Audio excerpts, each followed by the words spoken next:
Pila Cangri, oye, José Latino Mind, déjale caer todo el peso. Ya tú sabes la que hay, la transición ha comenzado. Enterprise, Rowdy Rosenberg, Music Group, The Collective Management. Ey. Oye, papi, ¿qué es la que hay, mi gente? Ese es your boy Latino Man, la mente latina, you know how I do. Está hablando la Pila Cangri y ella me acaba de informar que ella no puede salir de su casa porque está esperando a UPS Men Special Delivery y no puede salir.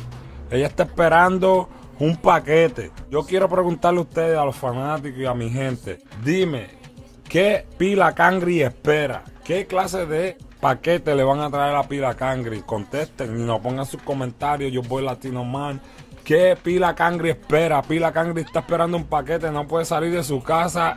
Tiene que ser sumamente importante. Está esperando a UPS Men. You know what it is. La transición ha comenzado. Latino Man.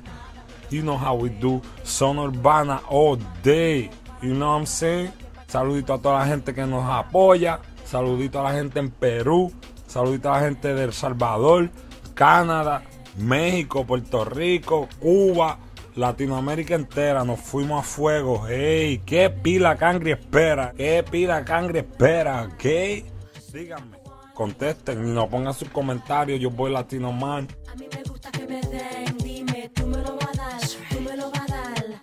Yo soy una cubana y esto a ti te va a gustar, a ti te va a gustar. Entrando algo nuevo, yo no quiero tus besos, yo lo que quiero es tus besos. No te enamores como yo sospecho, el caramelo me